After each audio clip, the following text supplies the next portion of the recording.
Hello বন্ধুরা, এই দেখো এই যে রান্না বসিয়ে দিয়েছি। দুপুরে সকালবেলা কাজকর্ম সেরে পুজো করলাম, মোমবতী পড়ে যাবে বলে, তাই জন্য যে পুজো করে আর সেরকম রান্না বান্না সেরকম কিছু করতে পারছি না। তোমার দাদাই বাজারও করতে পারেনি আজকে।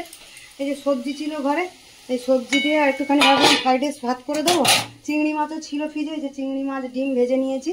হ্যাঁ, আর এখানে আলু সেদ্ধ করে নিয়েছি, আলুর দম করবো বলে ফ্রাইড রাইস আর আলুর দম করে দেবো। আলুটা সেদ্ধ করে নিয়েছি, ছাড়ানো হয়নি, এখন ছাড়াবো। হ্যাঁ চলো, এই রান্নাবান্না আজকে সেরকম কিছু রান্নাবান্না নেই, এই ফ্রাইড রাইস আর আলুর দম করবো। চলো রাখছি এখন, তাহলে পরে আবার আসছি।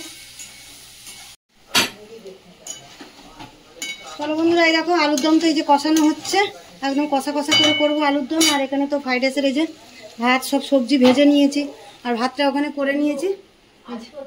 এখানে ভাত করে নিয়েছি, এবার সবজিটা মেশাবো আমি এর সাথে, ভাত করে নিয়েছি।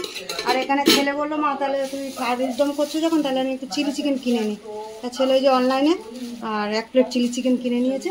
চিলি চিকেন আলুর দম আর ফ্রাইড রাইস দিয়েই খাওয়া হয়ে যাবে। চল আলুর দমটা আর একটু হবে, আলুর দমটা বানিয়ে নিই। চলো বন্ধুরা, এই দেখো ফ্রাইড রাইস তো হয়ে গেছে। এই যে কত সুন্দর করে একদম ঝরঝরে ফ্রাইড রাইস হয়ে গেছে। এখানে চিংড়ি মাছ ডিম টিম দিয়ে সব সবজি দিয়েছি। চল, আর এখানে দেখে চিলি চিকেন তো এই যে বললাম ছেলে অর্ডার দিয়েছিল, যে চিলি চিকেনটা একটু ঠান্ডা হয়ে গেছিলো, গরমও করে নিলাম। এখানে মেয়েকে খেতে দিচ্ছি। আর এই যে আলুর দম, একদম কষা কষা করে আলুর দম করেছি। চলো আজকে আমাদের দুপুরবেলা এই খাওয়া দাওয়া, তাহলে এখানে ব্লগটা শেষ করছি। দেখা হচ্ছে পরের ব্লগে।